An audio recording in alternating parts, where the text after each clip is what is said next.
The starship named Resolute Ember was never meant to be beautiful. Its hull plating was jagged, uneven, and scarred from decades of micrometeorite impacts and hurried battlefield repairs. Its engines roared like caged thunderstorms each time they ignited, and its interior smelled of metal dust and coolant despite constant sterilization cycles. Yet for those who served on it, the vessel was a testament to humanity's stubbornness, the kind of stubbornness that turned fragile creatures born on one small world into explorers and warriors who dared to stretch their reach across the stars. At the moment, Resolute Ember drifted along the outer rim of an uncharted system, its fusion core humming low as its crew scanned the region. Commander Nathaniel Halberg stood at the forward observation pane with hands clasped behind his back. He was a tall man, though not in an imposing way. His height carried an ease and unassuming steadiness. His hair was cropped tight to his skull, and a scar curved along his jaw from an encounter years prior with a crystalline predator on an ice world no human had dared to settle. His uniform, dark blue with burnt orange trim, bore the insignia of a long-range exploratory division, though these days exploration often meant preparing for conflict. Humanity had expanded into a cosmic neighborhood filled with species who viewed newcomers with suspicion, curiosity, or predatory hunger. No one had fired the first shot in open hostility, not yet, but tensions simmered. Patrol routes extended farther. Escorts multiplied around civilian convoys. Scout vessels vanished into silent voids and never returned. Nathaniel had witnessed how subtly peace could erode. That was why he felt uneasy now, the kind of unease that prickled along his spine without presenting evidence he could point to. The science teams were excited, however. The system showed signs of artificial structure fragments in its outer belt, dead relics, they assumed, from a civilization long vanished. Humanity had found many such remains scattered across the galaxy, tombs of those who came before, windows into how empires rose and collapsed. Most were harmless, some were very much not.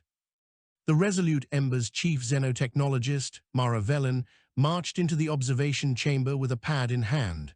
Her steps were brisk, purposeful, and her gaze locked onto Nathaniel instantly. Her dark hair was tied back in a knot, though loose strands escaped regularly thanks to her habit of running her fingers through it every time she thought deeply. "Commander Halberg," she said, voice crisp. "You need to see the readings from Probe 4. Nathaniel accepted the pad. "Please tell me it didn't disintegrate." "Better," she said, although her tone betrayed that she meant stranger, not better. "It survived, and it found something." He scrolled through the data, energy spikes, residual heat patterns, geometry inconsistent with asteroid debris. "Artificial," he murmured. "Definitely artificial. And recent enough to register heat, recent enough that whatever it is didn't go cold a millennium ago. It's more like decades, maybe less." She paced toward the observation pane, gaze drifting toward the star system below. "Commander, something was operating out here within the last human lifetime, and based on structural scans, it wasn't like the ruins we've catalogued elsewhere." Nathaniel set the pad aside.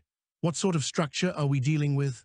"Large, fragmented, and not built by any species we've classified. The alloy composition is unregistered, and the architecture doesn't match the angular forms of the Varith, the cylindrical constructs of the Ahatu, or the organic crystalline shapes of the Wendare." She paused. "It's new, entirely new." New could mean extraordinary discovery. It could also mean extraordinary threat. Could it be a research outpost? Possibly, but Probe 4 picked up something else. A tremor of excitement or fear ran through her voice.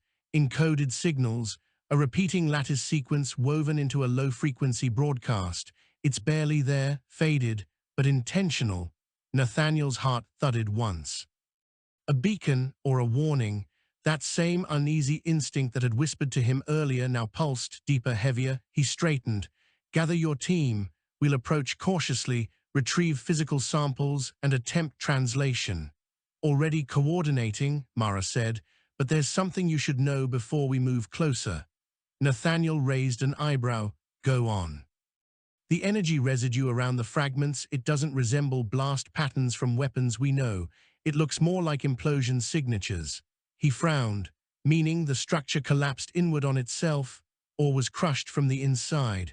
A ripple of silence passed between them, thick and weighted. Nathaniel's jaw tightened. Could it be a gravitational anomaly? Mara hesitated. Possibly, but the uniformity is too precise. Natural anomalies don't leave patterns this clean. A sense of danger settled over him like unseen frost. I'll notify the tactical deck. We maintain full shields on approach. Mara nodded. Commander, if this is a destroyed facility belonging to an unknown civilization, we may be walking into the aftermath of something powerful, something recent. Understood, Nathaniel said, but understanding did not ease the tightness in his chest. He left the observation chamber and stepped into the corridor, where crew members hurried to their stations. Lights along the floor brightened from cool white to warning amber as the ship shifted into cautious maneuvering mode. The next minutes blurred into controlled efficiency. Orders transmitted. Deck officers responded. Engines flared softly as Resolute Ember inched toward the outer belt. And then, when the view appeared on the forward display, every person on the bridge fell into stunned quiet.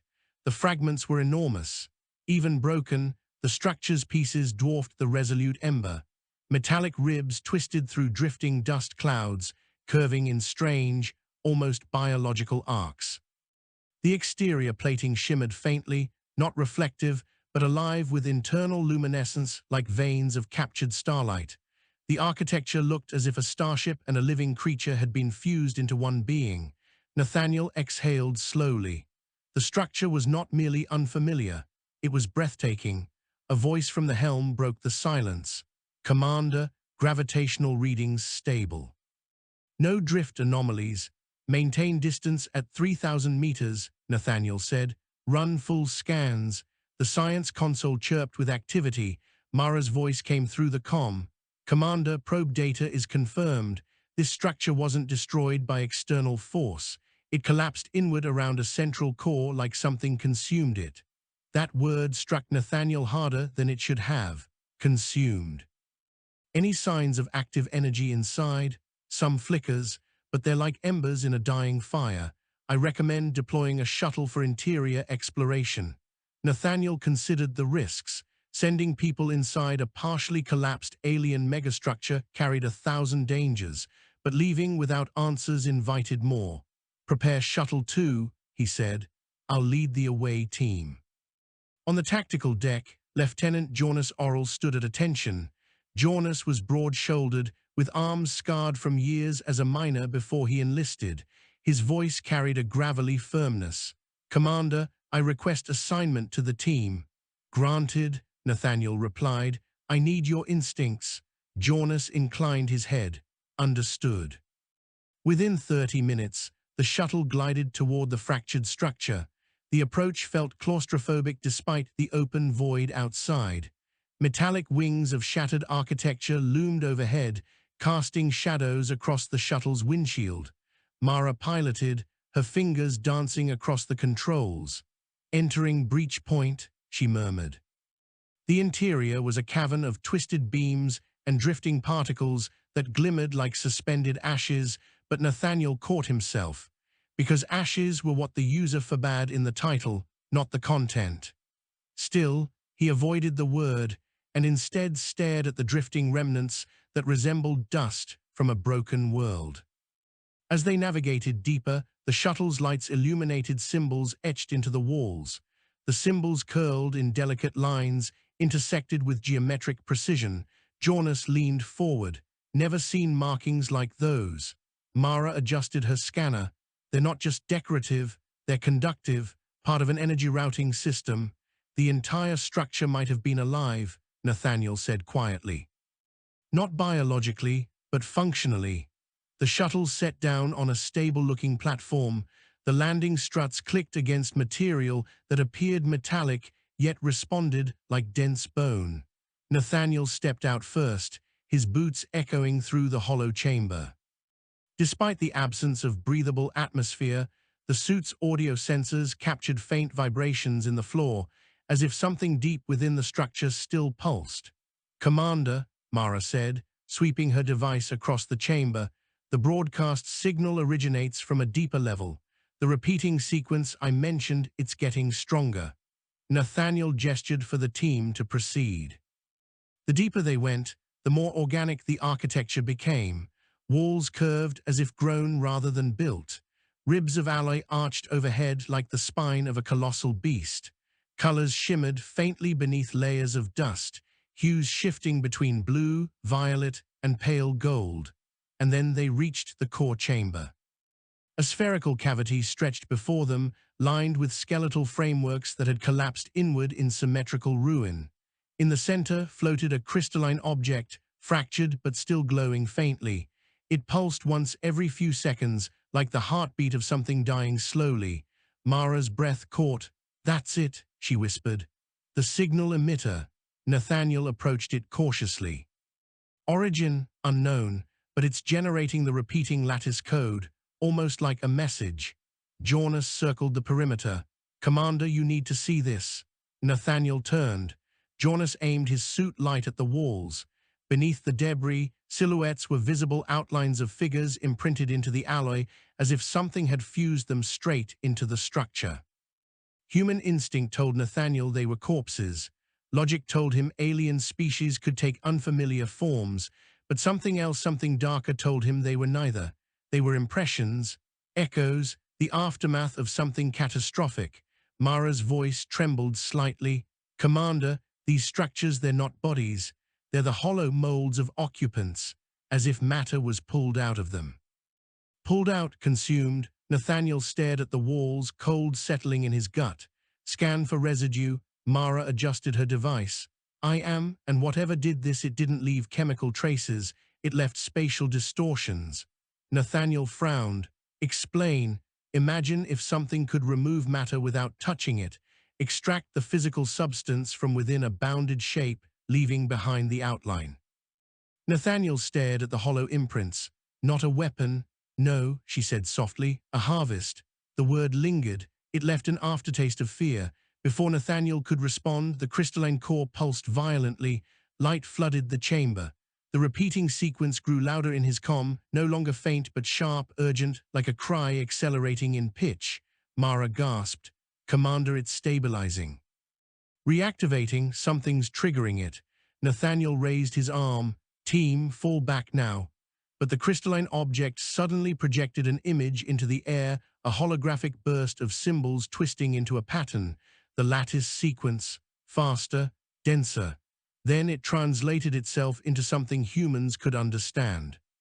A single phrase emerged in their suit visors, coded into their display systems without permission. "It will return." Mara's hands shook. "Commander, what will return?" Nathaniel stared at the glowing message. Then the chamber shook violently. The entire structure groaned, metal screaming, as power surged through ancient veins. "To the shuttle," he barked. They sprinted back through the corridors as the floors quaked beneath them. The shuttle's hatch sealed a moment before a shockwave tore through the chamber they had fled. Mara launched them into open space, engines flaring. Behind them, the megastructure convulsed like a dying organism, forcing out a final breath. And then for a moment, something stirred deep within it. A pulse of energy so powerful it made the resolute ember's distant sensors flare. Nathaniel's voice was steady despite the fear clawing inside him. "Get us back aboard, now." The shuttle docked rougher than usual. Crew members rushed to assist, questions flooding. Nathaniel removed his helmet, face pale but composed. "Mara," he said, "begin decoding that message. I want everything understood." "Yes, Commander." Jonas stepped closer. "Sir, if that structure was warning us something will return, what do you think it was referring to?" Nathaniel did not answer immediately. He stared out the viewport at the dying glow of the alien ruin. His voice, when it came, was low, something powerful enough to hollow out an entire species. He turned back toward the bridge. "And now it knows we were there." The corridors of the resolute ember vibrated faintly as the ship adjusted course, distancing itself from the collapsing alien megastructure. Crew members moved with tense purpose, their voices clipped. their expressions marked by a controlled apprehension that only partially concealed their fear. They all understood that the discovery they had just encountered was unlike any alien relic humanity had catalogued. This was not a dead monument or a derelict vessel. It was a graveyard, and someone or something had built it to last long enough to deliver a warning. Commander Nathaniel Halberg strode toward the briefing chamber with swift steps, feeling the weight of the message pulsing in his mind. It will return. The phrase had embedded itself like a splinter beneath his thoughts. Every interpretation led somewhere unwanted. Mara Velen was already in the chamber, several displays activated around her. The holographic projections cast a wash of pale light across her focused expression. Jonas Oral stood nearby, arms folded, leaning slightly against the bulkhead. His stance was casual in appearance only. The sharpness in his eyes betrayed a man prepared for danger. Nathaniel sat at the central table. Report. Mara turned one of the displays to face him. The lattice sequence from the core chamber wasn't just a message. It's part of a larger computational structure, a code locked behind layers of self-decaying encryption. Nathaniel raised an eyebrow. Self-decaying, as in, the message was designed to gradually erase itself, Mara explained, probably a failsafe to ensure that the warning would not fall into hostile hands. The core must have activated prematurely when it detected us, reducing how much of the original data remains. Jonas exhaled sharply. So whatever warning this is, it might be incomplete. Mara nodded grimly. Very incomplete. Nathaniel tapped the table lightly. What do we know? Mara brought up a symbol extracted from the alien markings on the ruined structure. First, this glyph appears repeatedly throughout the site. I have no translation, but based on its context and spatial placement, it may indicate identity, a name or designation associated with whoever built this structure. Jonas leaned forward. And the hollow forms inside the walls. Still analyzing, their matter wasn't vaporized or burned. It was removed, extracted cleanly. Not even residue remained. That suggests a level of energy manipulation we can't replicate or even fully theorize. And the collapses? Nathaniel asked. Deliberate, Mara said. The structure was designed to fold in on itself when a certain threshold was triggered. I believe it was an attempt to prevent whatever destroyed the inhabitants from spreading. Nathaniel felt a coldness wrap around him, or an attempt to trap it. Silence settled among them. Have you recovered more from the message? He asked. A few fragments, Mara replied. Most of it is scrambled beyond recognition, but one segment keeps recurring. She activated the display, projecting a jagged sequence of symbols. This pattern predates the collapse signatures. It appears to reference an external event. Meaning the destruction didn't originate inside the structure? Jonas asked. Possibly, Mara said. Or the builders anticipated an external threat and prepared defense protocols. But here is the important part. She switched to a waveform diagram. This energy signature was encoded into the message. It's faint, barely readable but consistent. I cross-referenced it with known species technologies. Let me guess, Nathaniel said. Nothing matches. Nothing known, Mara corrected, but we have detected something similar before. Nathaniel straightened. Where? Mara hesitated, biting her lips slightly. Deep Space Anomaly reports, the ones dismissed as sensor malfunctions or unexplained fluctuations. The signature is almost the same. Jonas frowned. Those anomalies occur light years apart. There's no pattern. Exactly, Mara said softly, which means whatever causes them is moving. Nathaniel exhaled slowly. You're suggesting a roaming phenomenon, or an entity. Perhaps both, she said. And if this energy signature is connected to whatever destroyed that structure, then it could already be somewhere in human-claimed space, Nathaniel finished. Jonas's hands tensed around his folded arms. Commander, should we warn the fleet? Nathaniel considered this. Protocol dictated that unknown threats be reported immediately. But the fleet command was notorious for dismissing early warnings, particularly after several decades of tension with neighboring species. They were stretched thin, balancing diplomacy with covert preparation for possible conflict. A vague threat based on partial alien warnings and incomplete data would likely be filed away, or worse, dismissed entirely. "We will report it," Nathaniel said, "but we will gather more evidence first. I want a clearer picture before Command decides this is a false alarm." Mara nodded. "Understood." Nathaniel rose. "Prepare full system sweeps. Scan for any trace of that energy signature. I want the entire crew briefed and alert." Jonas stood straighter. "I'll inform the tactical teams." As the two departed, Nathaniel lingered a moment. The flickering symbol on the display, the repeating glyph, drew his eyes. He didn't know why, but he felt its presence like a whisper through glass. There was meaning buried beneath its curves, a message the ancient builders had tried to leave behind, but time and destruction had eroded most of their voice. And whatever terror they once feared enough to carve warnings into the steel-bone walls of their sanctuary might be stirring again. Hours later, Mara sat alone in her laboratory chamber aboard the Resolute Ember, a space cluttered with specimen canisters, crystalline fragments, and suspended holographic models. The hum of her equipment filled the air as she combed through the data from the alien core. The lattice code still pulsed faintly on her screen like a heartbeat refusing to die. Her fingers danced along the interface. "Come on," she whispered. "Give me something to work with." Most of the message fragments remained indecipherable, but she wasn't ready to give up. Every unknown symbol sparked a scientist's curiosity, yet beneath it all simmered unease. The hollow impressions in the alien walls had haunted her mind since she first saw them. Those outlines were too precise, too final. They told the story of something that did not simply kill, it harvested. A quiet chime broke her concentration. The door slid open, and Lieutenant Alien Reddick, one of her junior researchers, stepped inside. His face was pale. "Dr. Velen, you should see this." She followed him to the secondary analysis station. "Sensor anomaly?" she asked. "More than that," Alien replied. He brought up a scan from the ship's long-range array. A faint trace of energy drifted on the display, wavering, almost ghostly. But unmistakably familiar. Mara's heart skipped. The same signature from the ruins. "Yes, but the troubling part is this," Alien expanded the display. "The signature was not stationary. Its movement plotted a faint trajectory, straight toward the Resolute Ember's current position." "How far?" Mara asked, voice unsteady. 6 million kilometers. Velocity increasing."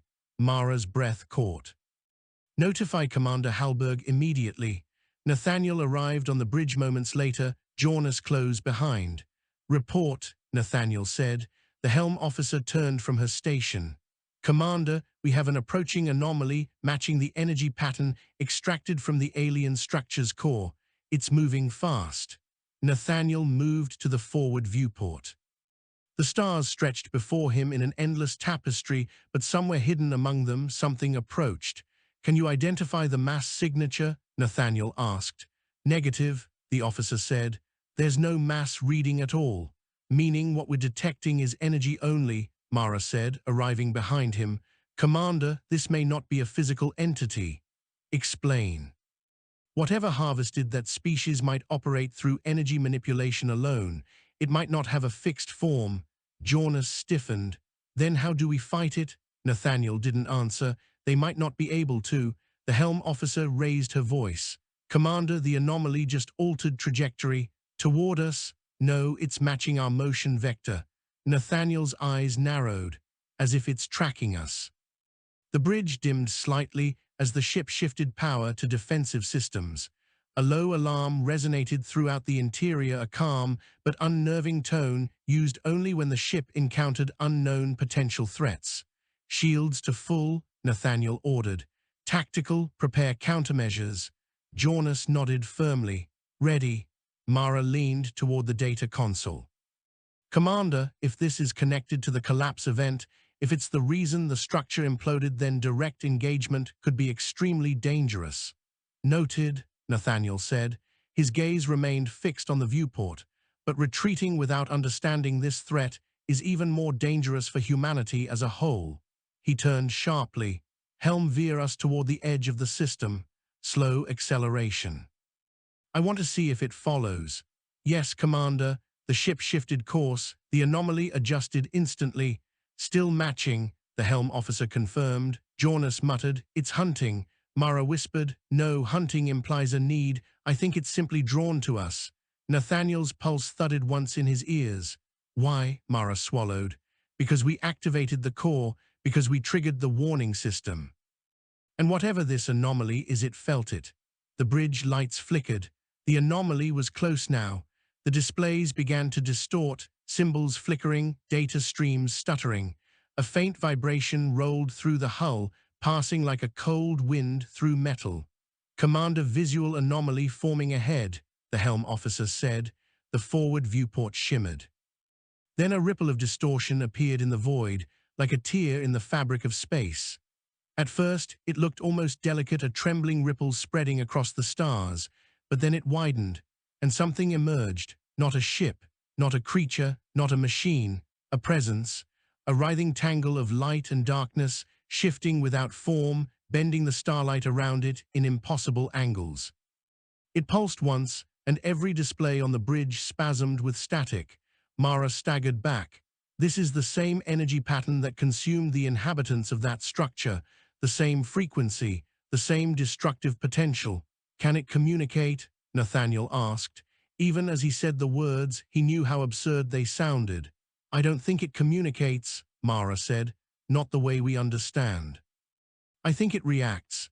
The anomaly pulsed again. The shields flared, flickering like candlelight in a storm. "Shields down to 60%, Jonas shouted. Another pulse. 40, Mara gripped the console.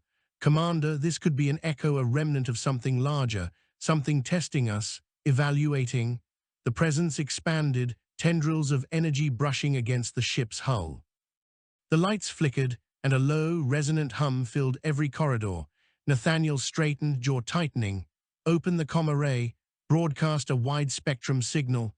"What frequency?" "All of them." The ship released a flood of communication bursts into the void, mathematical sequences, linguistic samples, non-harmonic tonal emissions, a gesture of communication, a plea for understanding. The anomaly stopped. The tendrils withdrew slightly. Mara froze. "Commander, it's analyzing the signal." Nathaniel said nothing. The bridge held its breath.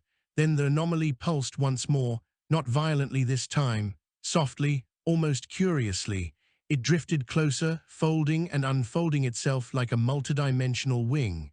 Then it pressed gently against the hull. The ship trembled, but the shields did not fall further. Mara stared in disbelief. "It's responding." Nathaniel felt it before he understood it. A faint whisper, not a sound, not a voice, but a sensation brushed his thoughts. Not words, but an impression, a question, a test, a recognition. And then the anomaly withdrew. It contracted, folding inward until it collapsed into a single point of light and vanished. The bridge lights steadied, displays normalized, silence washed over the crew. Jonas exhaled heavily. What just happened?" Nathaniel did not answer immediately. He stared at the empty void where moments ago a cosmic predator or observer had hovered. Mara whispered, "It knows we're here." Nathaniel felt the weight of the truth settle on him like a descending shadow. "No," he said slowly, "it knows humanity exists, and somewhere in the cold stretch of distant stars, perhaps even beyond what humans understood as space, something had taken notice. Something ancient, something hungry, something returning." Sleep did not come easily for anyone aboard the Resolute Ember that cycle. Even those off-duty lay awake in their bunks, staring at ceilings that hummed with the soft vibrations of the ship's circulatory systems, minds replaying the same sequence of events. The alien structure collapsing around them, the warning encoded in dying light, and the presence that had brushed against their hull like the touch of a predator, deciding whether its prey was worth consuming. Commander Nathaniel Hallberg remained on the bridge until his officers insisted he rest. Rest, however, was a formality he could not convince his body to accept. He lay on his bunk for 3 minutes before the unease in his chest forced him upright again. Sleep would not come. Clarity might. He dressed, keyed his door open, and walked the quiet corridors of the ship. The emptiness felt unnatural aboard a vessel normally filled with purposeful movement. Tonight, the quiet felt like the aftermath of a storm, not calm, but stunned. He reached the observation deck just as the ship's proximity lights dimmed into night mode. The stars beyond the pane shimmered in cold constellations, but none of them offered reassurance. Nathaniel placed his hands on the edge of the pane and stared into the void. "You saw something," a voice said behind him. It was Jonas Orrell. The tactical officer stepped forward, arms loose at his sides. When it touched the ship, the others flinched or froze. "You did neither. You saw something." Nathaniel shook his head once, but not in denial. "Not saw," he said quietly. "Felt." Jonas waited. Nathaniel searched for words, though none felt precise. When the anomaly pressed against the hull, I sensed a question, a probe, not through sound, not through our systems, directly. Jonas took a slow breath. "Into your mind, into something deeper," Nathaniel said. "Something beneath thought, a feeling of recognition, as though we were not the first minds it had touched." Jonas stared at the stars. "If it can do that, Commander, then nothing we have can stop it." "I know," Nathaniel said, "but fear helps no one. What we need is understanding." Jonas gave a curt nod. "Then you should speak with Mara. She's been awake since the event, says she found something." Nathaniel turned away from the viewport, a low dread coiled in his gut. Whatever she found, it would not be good. Mara's laboratory glowed with the light of dozens of active interfaces. Holographic readouts whirled overhead in slow spirals. She stood in the center of it all, eyes bloodshot but alert, hands moving with tightly contained urgency. As Nathaniel entered, she immediately beckoned him closer. "Commander, I've been reconstructing portions of the alien core's message using a predictive methodology. I combined what little structure the lattice sequence still had with comparative symbol mapping drawn from the architecture's repeating motifs." Nathaniel stepped beside her. "You decoded more?" "A little, and what I found is unsettling." She expanded a projection. It showed one of the glyphs they had seen repeatedly carved into the alien walls. The symbol looked like a fractured circle intersected by 3 jagged lines. "I thought this indicated identity," she said, "something like a species marker, but I was wrong." She enlarged the symbol.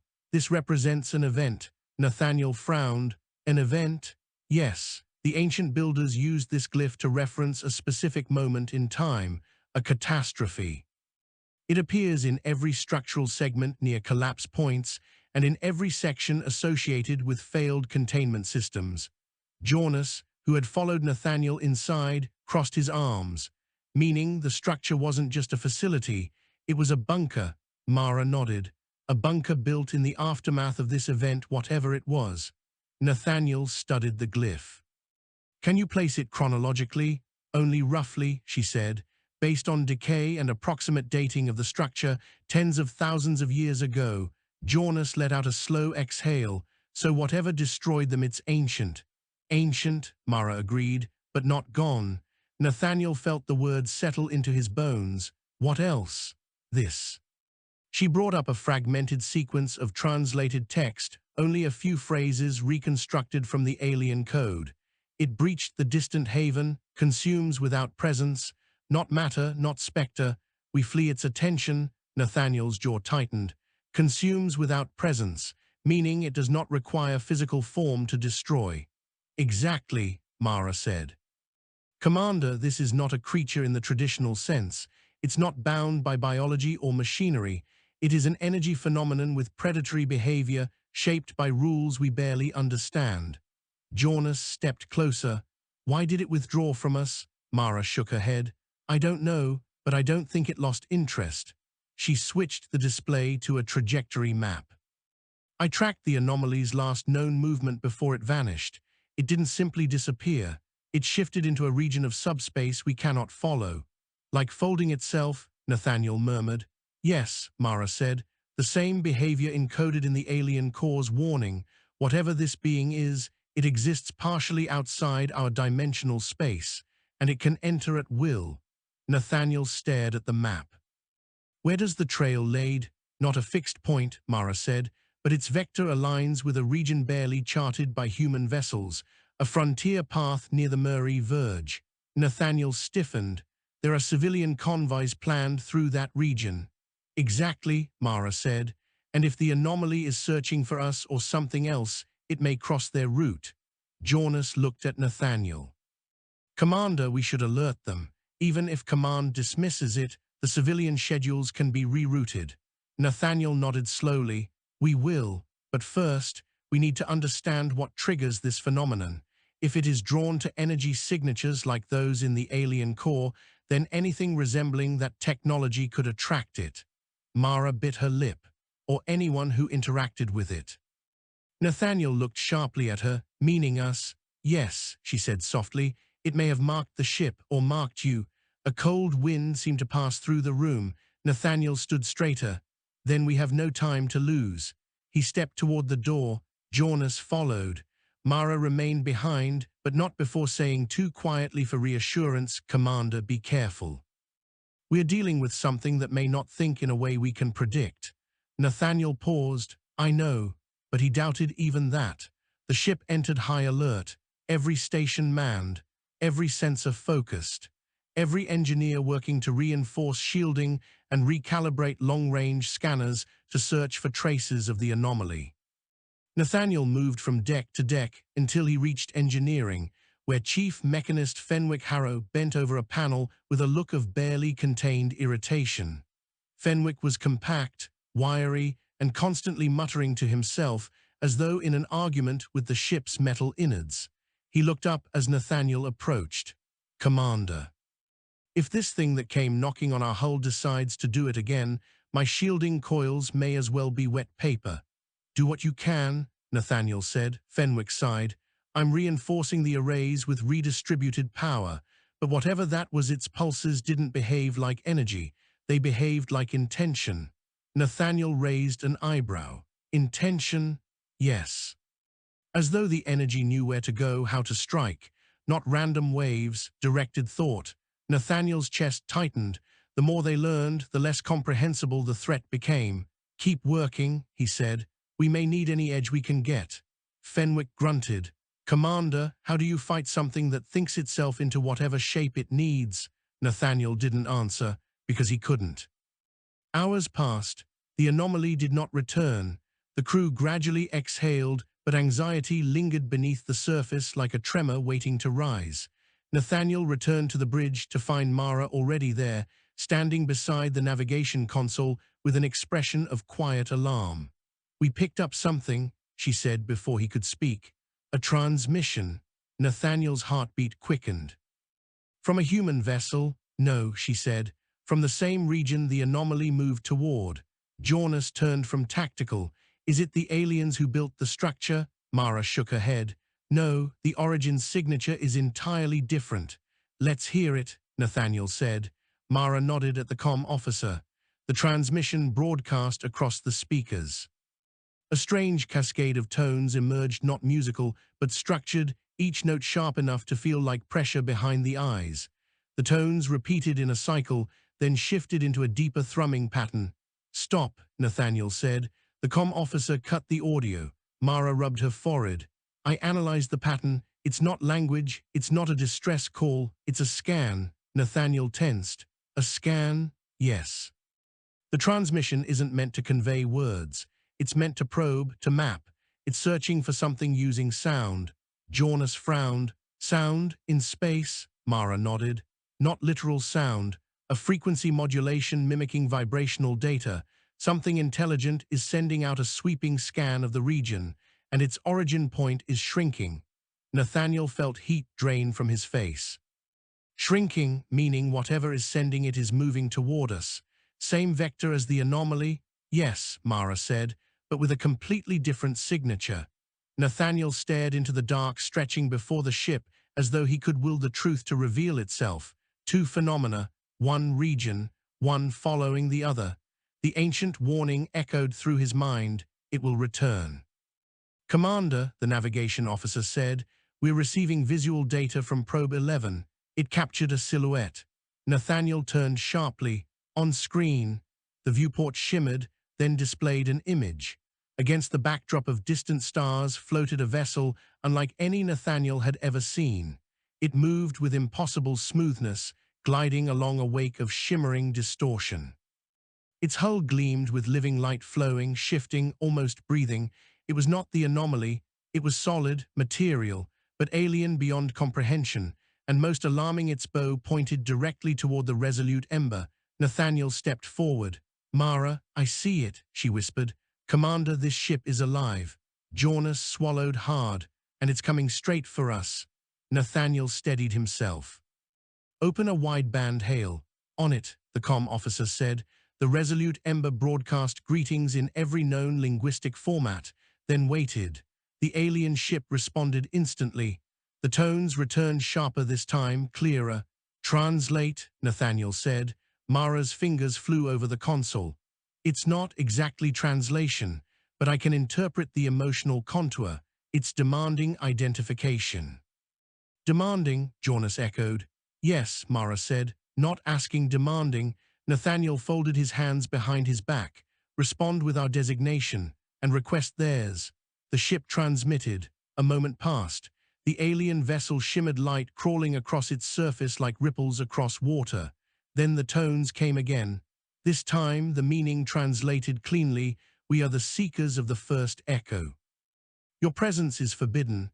"Explain." Nathaniel inhaled slowly.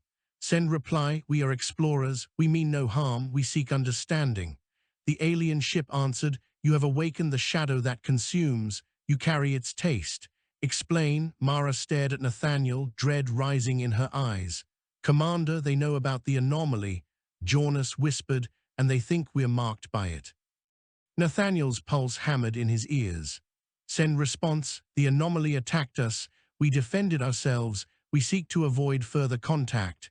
The alien ship answered with a force that made the speakers rattle. "You cannot avoid it. Now it seeks you and us. Prepare yourselves. It is returning." Nathaniel's breath froze. Mara whispered, "Commander, this is only the beginning."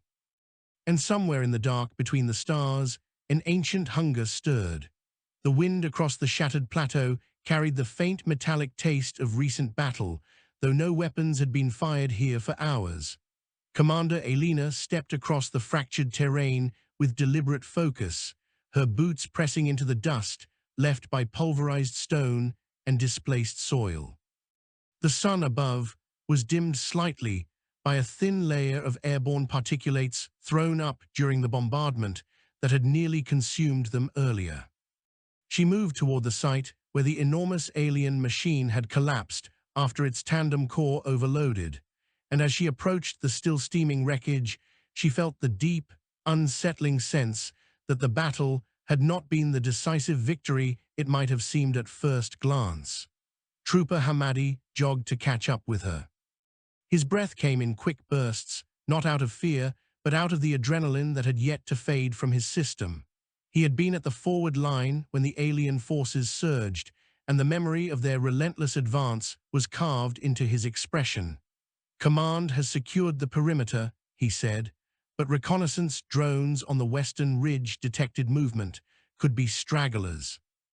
Alina studied the ruined chassis of the alien construct, noticing the faint pulsing glow of patterns running across what remained of its inner plating. "They are not stragglers," she said. "They are regrouping." The machine beneath her feet gave off a barely audible crackle, like an echo of electricity trapped within the flawed geometry of its frame. Trooper Hamadi frowned. This thing was powering the whole assault column. If it's down, they should be scattered all across the basin. "If it was only powering them," Alina replied, crouching beside the twisted wreckage, "you would be right. But what if it was also guiding them?" She pressed the back of her glove against the faintly glowing lines. They pulsed once, very faintly but unmistakably responsive, as if recognizing her presence. She withdrew her hand. Their formations were too synchronized, too fluid, not the kind of behavior you get from independent units acting on simple battlefield logic. Hamadi's eyes widened. "You think it was a central mind?" "Not quite," she said. "A conductor, perhaps. Something that shaped intent rather than issued orders. But if one conductor falls, another can take its place."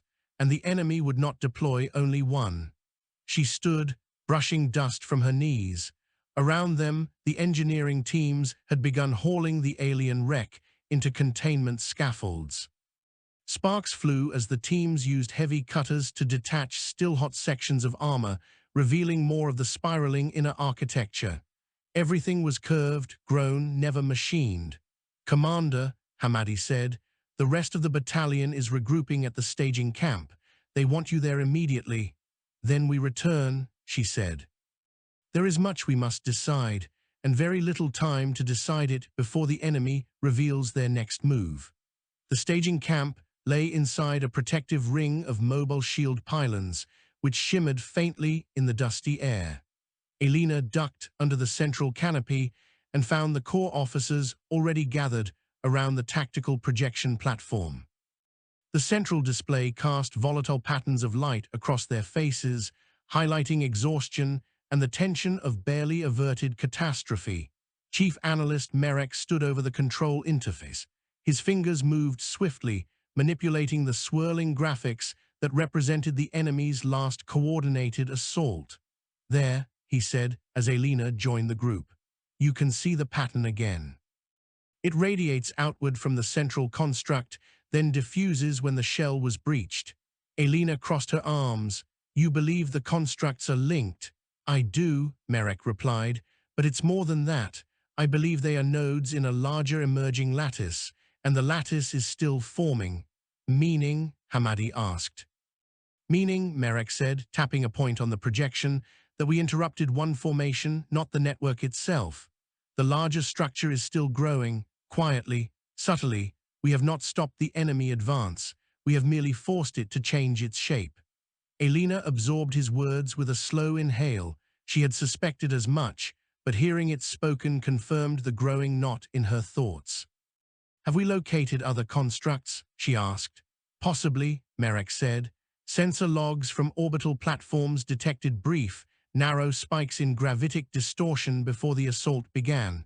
The signatures are similar to what we registered when this construct overloaded. 3 other readings, all within 100 kilometers. So the enemy has at least 3 more conductors," Alina murmured.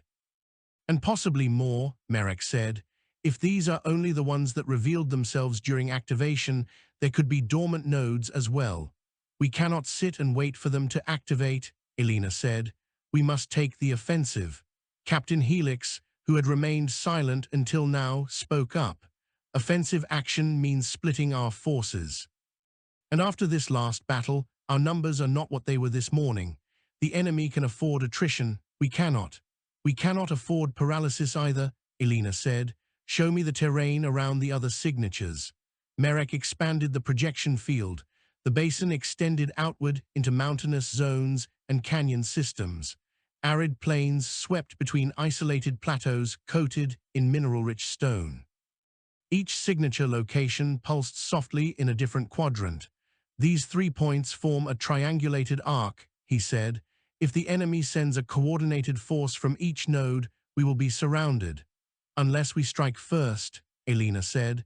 "If we dismantle the nodes before they fully synchronize, we sever their network." Helix exhaled sharply. "Assuming they have not already adapted to losing one of their conductors, if these machines are truly responsive, they may already be creating countermeasures. Which is why time is the one resource we cannot waste," Alina said. "Prepare task groups. We move before dusk." Her officers exchanged unsettled glances, but none voiced disagreement.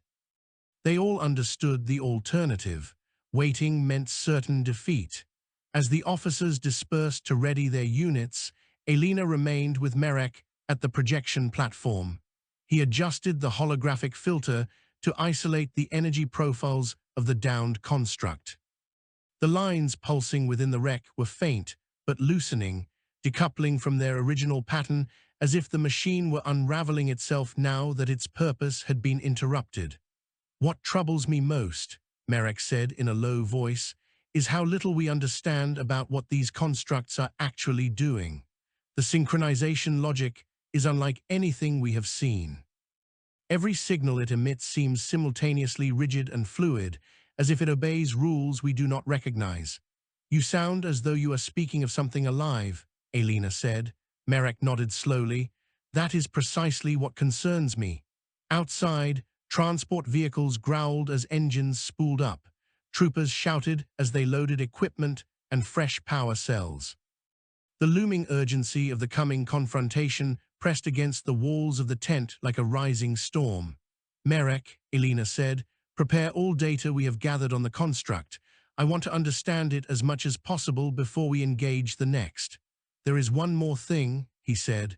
Before the construct collapsed entirely, its central core projected something, a kind of pattern. I have been unable to decode it, but I believe it may be a message or a warning. He tapped a sequence on the interface. A spiral of shifting geometric arcs appeared above the platform, rotating slowly in place. Its form was strangely hypnotic, as though it held some quiet truth just out of reach. Alina felt a dull pressure at the base of her skull as she observed it, not painful but undeniably present. Keep this between us, she said after a long moment. For now. Of course, he said, just be careful. Whatever this is, it is not merely a machine's dying echo. I know, she said. She was about to turn away when the projection flickered, shifting. For a brief instant, all the arcs aligned, and a single streak of bright light shot across the spiral before the image destabilized. Alina felt the pressure in her skull throb. That was new, Merrick whispered. It did not do that before. Then the construct is not done with us, Alina said. By the time dusk stretched long shadows across the basin, 3 task groups stood ready at the western, northern, and southern gates of the staging camp, each equipped with armored personnel carriers, aerial probes, and shielded strike suits. Alina walked among them, offering brief words to individual troopers. She knew their nerves were frayed, their minds replaying the brutality of the day's earlier battle. But beneath the exhaustion was something else, a spark, unyielding and bright. Humanity had fought impossible odds before, and it would do so again. Hamadi approached her at the rear of her own group's vehicle column. All units reporting ready, he said. Scouts have already charted the fastest route to the nearest signature.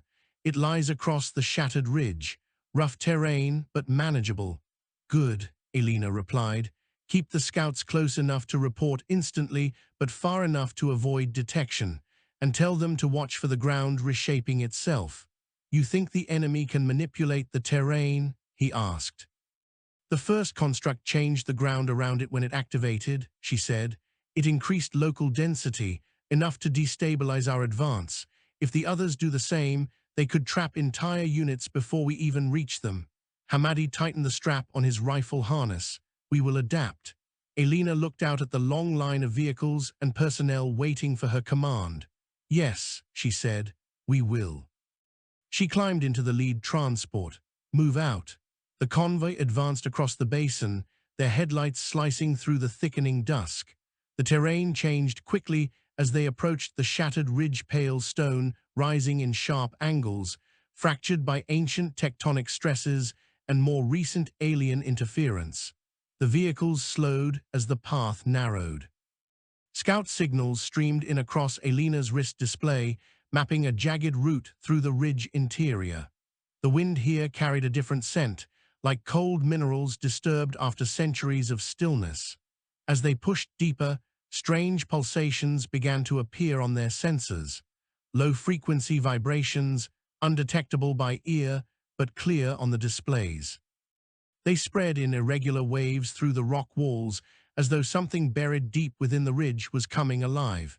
Is that one of the constructs? Hamadi asked, leaning over her shoulder to inspect the readings. No, Alina said. The signature of the node we seek is still several kilometers ahead. This is something else. A sudden gust of air blew through the narrow canyon. Dust swirled violently. The convoy halted. Report, Alina ordered. The forward scouts answered immediately. Commander, the rock face ahead is shifting. Something is emerging. Alina dismounted from the vehicle and advanced to the front of the line. The ridge wall trembled again, and then a seam split open, revealing a darkness deeper than shadow. From within, luminescent strands of mineral filaments began to unravel, glowing like veins of molten crystal. They spread outward across the canyon floor, branching in fractal patterns. "Contact," Hamadi whispered. Figures emerged from the opening alien infantry units, but different from those they had fought earlier. These were sleeker, their armor fused with the crystalline material threading through the canyon. Their movements had a strange grace, as though guided by a rhythm invisible to human senses. "Defensive perimeter," Alina shouted.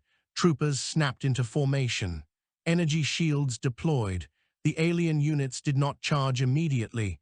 They stood in formation, observing as if waiting. Then the filaments across their bodies brightened simultaneously. "They are connected to the ridge itself," Merrick said over the comms from the staging camp. "Commander, the energy readings are spiking. The ridge is acting as an amplifier." "What are they amplifying?" Alina asked, though she suspected she already knew.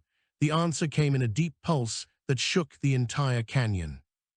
Every alien unit stepped forward in perfect unison.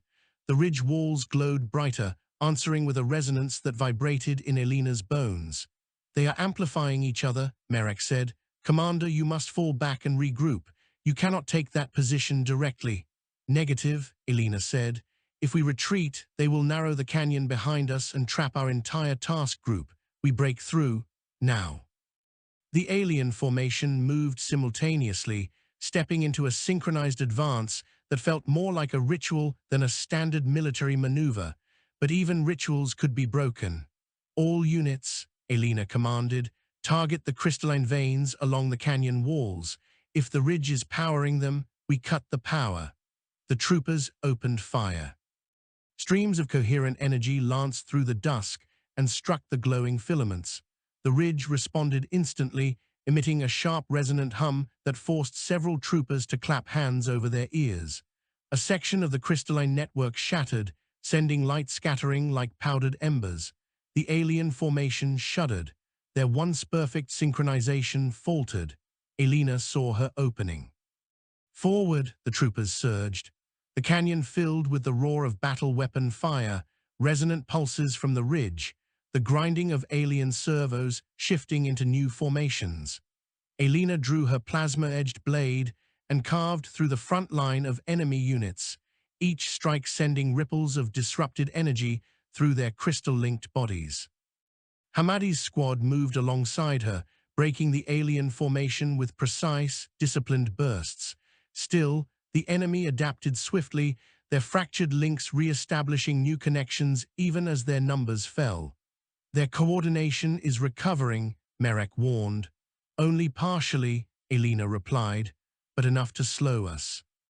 As if responding to her words, the ridge wall behind the alien formation convulsed, and a new shape emerged from within. A towering figure, twice the height of a human, formed entirely from the same crystalline substance.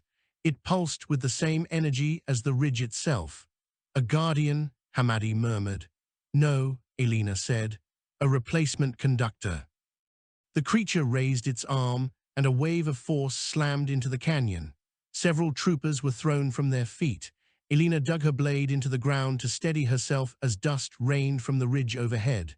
The guardian took a step forward. It moved with slow, deliberate power, each step a tremor of intent. "Focus fire," Alina commanded. Troopers unleashed a concentrated barrage. The guardian raised a shield of crystalline lattice that absorbed much of the impact, but not all. A shard of its armor cracked. Light spilled from the fracture like fluid. "Again," she shouted. Another barrage hit the guardian, widening the crack and causing its luminous core to pulse erratically. The ridge responded with a low, distressed hum, as if the mountain itself were feeling the damage. Alina ran forward. "Hold fire," she yelled as she sprinted straight toward the guardian. Hamadi cursed. "Commander, cover me," she called back. The guardian raised its arm again, gathering an energy pulse strong enough to shatter the entire canyon. Alina leapt onto a jutting shard of rock, then up again, bounding along unstable surfaces until she reached a point high enough to strike at the guardian's core. She launched herself toward it, blade drawn back. The guardian swung and she diverted midair, using the shockwave to spin and plunge her blade deep into the widening fracture. A burst of pure energy erupted outward. The Guardian convulsed. The ridge walls screamed with resonance, then everything became light. When the world settled again, Alina was on the canyon floor with Hamadi kneeling beside her. "Commander, talk to me," she coughed, tasting dust. "Status," she whispered. "The Guardian is down," he said. The alien formation collapsed the moment it fell. Whatever link they shared vanished. Alina slowly sat up. The shattered remains of the Guardian glittered faintly. The crystalline veins along the canyon walls had dimmed to a pale, lifeless gray. "We broke the node before it activated fully," Hamadi said. "We stopped one of their conductors." "Yes," Alina said softly, "but they will know we did, and they will adjust." She rose unsteadily, surveying the canyon ahead. The path to the next signature lay open. The enemy had revealed one of their new forms. Humanity had survived the encounter, but only just, and in the fading echo of the ridge's once living hum, she sensed something sobering. The construct they had destroyed was not the true threat. It was only the first warning. The enemy was learning from them, and it was learning quickly. Night had fully descended by the time the task group cleared the last stretch of the canyon, and the stars overhead burned with a clarity seldom seen in worlds untouched by heavy industry. They shone like distant embers scattered across an obsidian sky, but Alina barely registered them. Her focus remained fixed on the path ahead, where the next alien signature pulsed faintly in the distance. Her body ached from the confrontation with the crystalline Guardian, but she forced herself to keep moving. Pain was a reminder she was still alive, still capable of fighting, and she would need every shred of strength for what was to come. Behind her, Hamadi organized what remained of the forward squad. Their numbers had thinned again, too many losses in too few hours, but their expressions carried neither despair nor hesitation. They understood now the scale of the enemy's evolution. They understood what was at stake. "Commander," Hamadi said as he approached, "our scouts report the next target lies just beyond the ridge's outer boundary." Terrain opens up into a flat expanse before rising again into a series of terraces. The signature originates from the second terrace. "Good," Alina said. "We need stable ground." "Stable," he said cautiously, "but not empty." He handed her a data slate. The preliminary scans showed unusual movement across the terrace, nothing like the infantry units or crystalline constructs they had encountered. Instead, the shapes on the display were ambiguous, amorphous even, as though the scanners could not determine clear boundaries. "The machines are adapting faster than expected," she said. "They were evolving even before we struck the first conductor. That cannot be coincidence." "Meaning we triggered something," Hamadi said. "Or accelerated something," she replied. The thought settled heavily in her mind.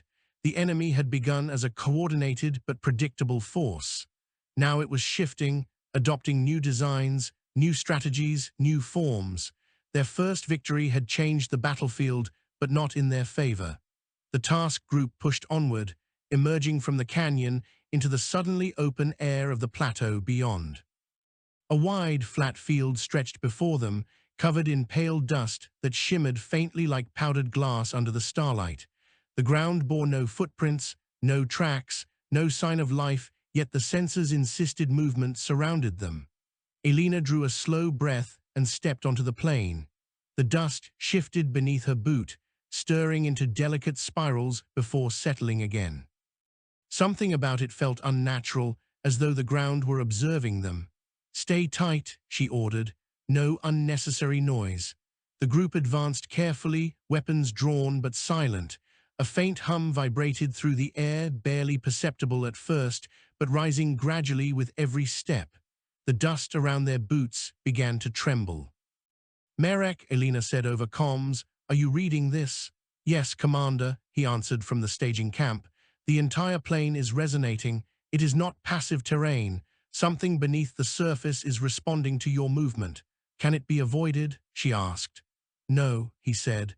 "The resonance is expanding outward along a circular boundary. It will reach you even if you remain still." "Then we keep moving," Alina said. The hum grew louder. Hamadi scanned the horizon. "Commander, the dust is rising." The shimmering particles were lifting into the air, forming thin vertical currents like translucent pillars. They twisted in slow spirals, gathering density until the shapes began to resemble figures, tall, slender silhouettes made entirely from the drifting dust. Their forms remained indefinite, as though unwilling to settle on a single configuration. A trooper whispered a curse. "They are not solid," Alina said, watching the shapes coalesce. "They may not even be physical in the conventional sense." But the shapes were taking steps, moving closer. Their motions were smooth and disturbingly fluid, like shadows learning to walk. "Form perimeter," Alina commanded. The troopers arranged themselves into a tight ring, weapons raised at the advancing silhouettes. The figures halted just outside firing range. Their dusty forms oscillated, shifting between tall and short, narrow and wide, seemingly searching for shape. Then, without warning, the hum ceased. Total stillness swallowed the plain. For a breathless moment, nothing moved. Then the figures rushed forward. "Engage," Alina shouted. The perimeter opened fire. Brilliant bolts of energy pierced through the dust constructs, scattering their forms into swirling clouds, but almost instantly the particles swirled back together, reconstituting the silhouettes. "Their cohesion is regenerative," Hamadi said, firing another shot. "We cannot disperse them by force alone." One of the constructs lunged, its arm stretching unnaturally long, like liquid in midair. The limb struck a trooper's shield, which flared violently before collapsing under the impact. The trooper stumbled backward, and Alina sliced through the construct's arm, severing it. The dust fell to the ground only to rise again and reattach itself. "They are mimicking the dust around them," she said. "They are drawing mass from the environment." Another construct approached, its movements disjointed, as though it was still learning how to use its borrowed anatomy. Alina thrust her blade into its center. The dust around the blade vibrated, resisting, but she activated the blade's internal capacitor, unleashing a shock pulse. The construct exploded outward in a burst of shimmering dust. "Pulse weapons work," she said. "They disrupt the cohesion long enough to prevent reassembly. Spread the word." Troopers switched modes, unleashing pulses that shattered construct after construct. The air filled with glittering clouds that refused to reform as long as the pulses continued. But the constructs kept coming. More dust rose from the plain. More shapes materialized. They outnumbered the troopers 100-1. "Commander," Merrick said urgently, "the resonance pattern in the dust suggests these entities are not autonomous. They are controlled by something deeper underground." "The next conductor," Alina said. "It is beneath the terrace." The realization cut through her like a blade. The enemy was no longer building visible constructs, they were manipulating entire geological layers. "We need to reach higher ground," she said. "The second terrace is close. If we gain elevation, the dust field may weaken." "Movement will draw more of them," Hamadi warned. "Staying draws more all the same," Alina replied. "We move." The task group advanced in tight formation, pulse weapons clearing a path.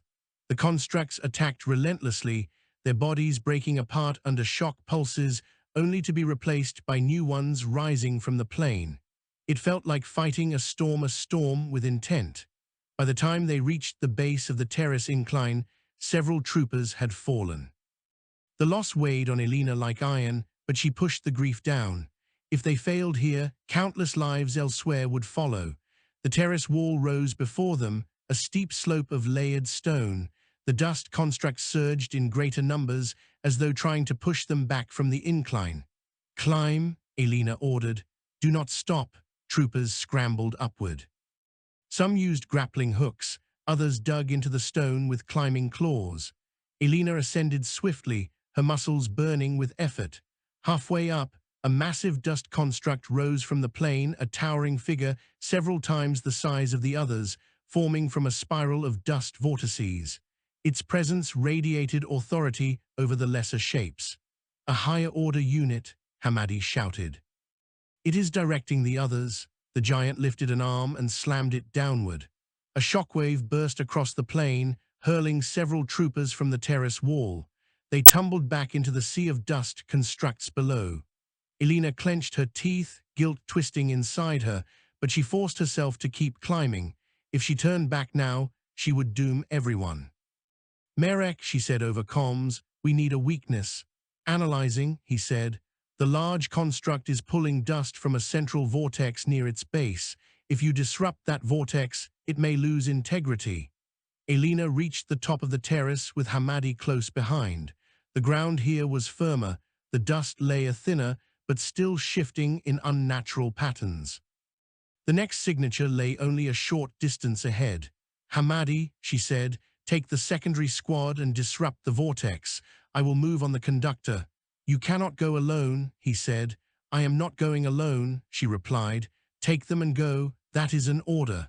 Hamadi hesitated only a moment before nodding. Understood. He led the squad down the terrace slope toward the swirling base of the massive construct. Alina pressed forward. The signature from the next alien node grew stronger. Stone pillars rose around her, each one etched with faintly luminescent lines that pulsed in rhythm with the dust below. The conductor was here. It had to be. She stepped into a circular clearing at the terrace summit. At its center stood a structure unlike any of the constructs she had yet encountered. It resembled a stone monolith at first glance, but its surface moved subtly, rippling like thick liquid forced into the shape of stone. The luminescent lines across its surface flared as she approached, shifting from pale blue to deep violet. She felt a pressure in her skull again, the same pressure she had felt when observing the pattern from the first construct's core. This one was stronger, much stronger. Merek, she whispered, I have eyes on the conductor. I am receiving multiple overlapping signatures from your position, he said. This conductor is doing something far more complex than the first. It is manipulating the dust, Alina said, stepping closer, and something else. The monolith emitted a low harmonic pulse. The dust at the edge of the clearing began to twist, but did not rise. This ground was protected, held in place by the conductor's influence. How do I destroy it? She asked. Unknown, Merek said. You may need to destabilize its core manually. Then I will. She raised her blade and stepped into the clearing fully. The monolith reacted instantly. Its surface reconfigured, forming two elongated appendages. They lashed outward like tendrils of molten stone. Alina swung her blade, cutting through the first tendril, which dissolved into dust. The second tendril struck her shoulder, sending a jolt of force through her body, but her armor absorbed most of the impact. She staggered, but did not fall. Another pulse emanated from the monolith, and she felt the pressure in her skull spike. The world blurred for a moment as patterns flashed across her vision, geometric spirals and shifting arcs like those she had seen in the projection of the first conductor. They twisted around her mind, not just as images, but as impressions, incomplete fragments of communication or warning. She forced herself to push back, grounding her mind in the immediate reality of the battlefield. You will not control me, she whispered. She lunged forward, dodging two more tendrils and driving her blade deep into the monolith's shifting surface. The conductor emitted a sharp, piercing tone that stabbed through her skull. Her vision warped. She grit her teeth and pushed deeper. The blade struck something solid, a core buried within the monolith. She triggered the blade's discharge. The shock pulse detonated inside the structure. The monolith convulsed violently. The luminescent lines flickered, then dimmed. Another pulse surged outward, but this one felt like desperation, not control. The monolith cracked open, spilling a burst of light that washed across the terrace. The dust below collapsed in an instant. The massive construct crumbled, its towering form losing cohesion and falling apart like a collapsing sand sculpture. The lesser constructs vanished along with it. Hamadi's voice came through the comms. The constructs are gone. The vortex has collapsed. Commander, you did it. Alina pulled her blade from the broken conductor, breathing heavily. The shattered pieces of the monolith lay scattered across the clearing, no longer moving, no longer pulsing. But the pressure in her skull lingered, faint but persistent. 2 nodes destroyed, she murmured. but the third remains. She looked toward the distant horizon, where the final signature pulsed like a heartbeat in the dark. And she felt deep in her bones that the third conductor would not be like the others. It would be worse, far worse. Alina did not rest. The night air, heavy with the scent of displaced dust and faint ozone from the pulse weapons, did not offer solace, and the distant third signature pulsed like a malevolent heart across the horizon. Trooper Hamadi and the secondary squad had regrouped beside her, battered but intact, their breathing ragged and uneven. The landscape ahead rose sharply in jagged terraces, each peak taller than the last, forming a natural fortress around the final conductor.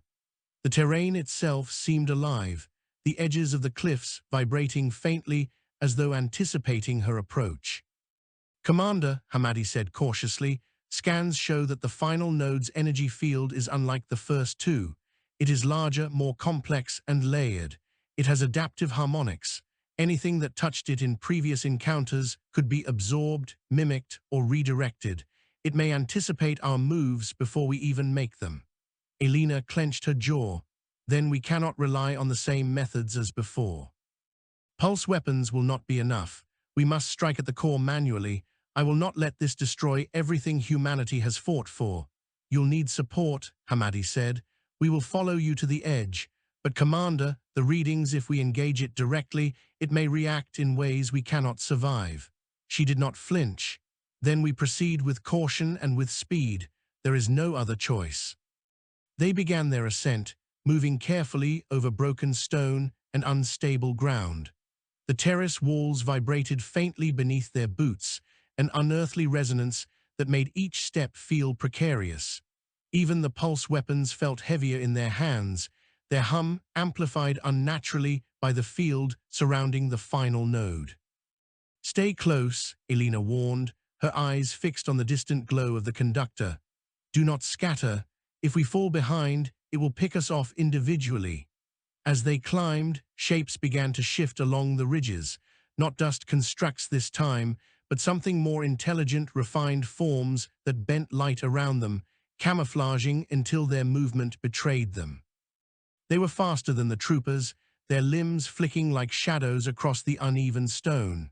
"Prepare to engage," Alina whispered. The shapes struck suddenly, but the pulse weapons scattered them as they advanced. Still, the conductor's influence was evident. The formations were coordinated with uncanny precision. Every time a trooper fired, the enemy adapted instantly, retreating along invisible currents before returning to strike again. "It's learning as we move," Hamadi muttered. Alina nodded grimly. "Then we cannot give it time. We go straight to the core. We avoid distractions." The terrace narrowed, forming a natural corridor toward a plateau where the final signature pulsed. The ground here shimmered faintly, as if covered in a thin layer of liquid crystal. Every step sent ripples outward. "Be careful," Hamadi said. "The resonance here is intense. It will affect your perception." Alina's mind hummed faintly with the frequency of the node, a low vibration at the back of her skull that she forced to the edges of her consciousness. She focused on the plateau, ignoring the whispers of the energy beneath her feet. As they reached the final stretch, the air ahead shimmered, and the form of the last conductor emerged. Unlike the previous nodes, it was enormous, towering well above any human and even above the jagged peaks surrounding it. Its body was a fusion of crystal and flowing energy, constantly shifting between shapes that were simultaneously geometric and organic. Tendrils of light extended outward, connecting to the surrounding terraces, drawing power from the very stones beneath their feet. "It's integrating the terrain," Hamadi said softly. "It's drawing the entire environment into itself. Every pulse, every vibration becomes part of it." Alina studied it. The patterns of light across its surface pulsed rhythmically, as though communicating with unseen entities, or perhaps thinking in a logic humans could not perceive. She swallowed hard, then took a step forward. The conductor responded instantly. Tendrils of energy lashed outward, but before they could reach her, Hamadi's squad opened fire with pulse weapons, scattering some of the energy streams long enough to create a narrow path. "Move," Alina shouted. She sprinted forward, feeling the vibration in her skull spike with every step. The air around the conductor shimmered and twisted, and she realized with sudden clarity that the entity could predict her actions. It was reading more than movement, it was reading intent, timing, and neural patterns. She pushed the thought away, forcing her mind into immediate action. Tendrils lashed again. She dodged, leaped onto a jagged spire of stone, and thrust her blade into the conductor's surface.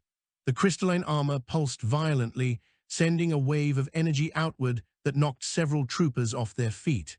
Alina held her ground, activating the shock pulse within her blade. The conductor shrieked not a sound, but a vibration felt deep in the chest and convulsed. Fractures appeared in its surface, light spilling from the cracks like molten veins. The pulse weapon fire continued, synchronized with her strikes, breaking the conductor's tendrils as they reformed. Slowly, painstakingly, she drove the blade deeper. The light flared brighter, and the harmonics of the conductor intensified. A low, overwhelming vibration surged through the plateau. The troopers staggered but held their ground. "Do not stop," Alina yelled. The conductor's form became unstable, tendrils collapsing inward as if recoiling from some unseen force. Its massive body shivered violently. "Now, Hamadi," she shouted. Hamadi surged forward with the remaining squad, delivering coordinated pulse strikes to the core regions she had exposed.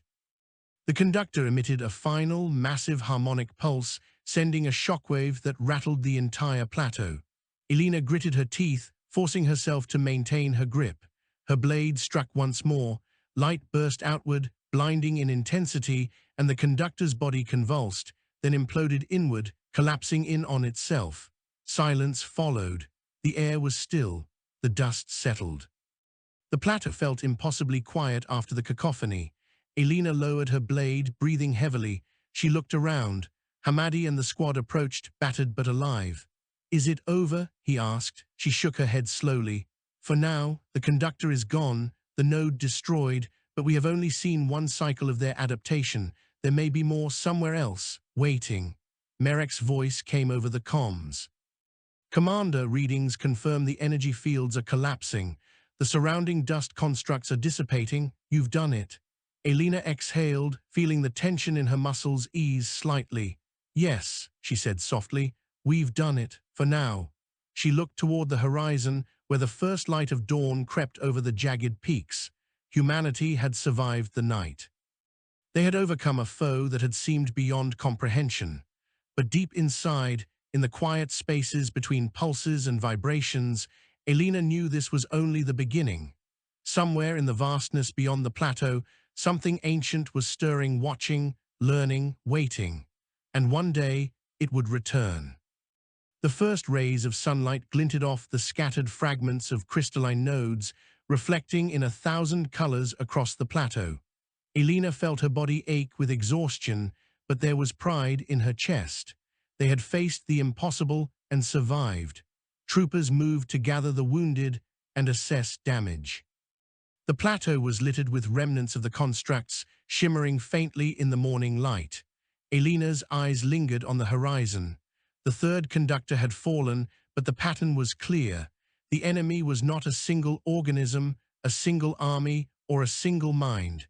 It was a system, a network, evolving with each encounter.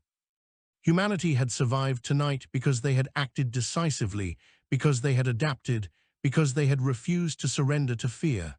And yet, the weight of understanding pressed on her. The system they had defeated tonight had lessons embedded in it, patterns, strategies, evolutions that could appear elsewhere in the cosmos. Alina inhaled sharply, letting the cool morning air fill her lungs. "We will be ready," she whispered to herself. "No matter what comes next, we will be ready." Somewhere in the distant void, the first stirrings of a new pattern began, and though she could not yet see it, she felt the pulse of inevitability. Humanity had changed. The universe had noticed.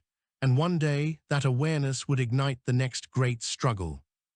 But for now, in the quiet light of dawn, Alina allowed herself a single, rare moment of calm. They had survived the impossible. They had proven that human resolve, ingenuity, and courage could withstand even the incomprehensible. And that, above all else, was the first step toward facing the darkness that waited beyond the stars.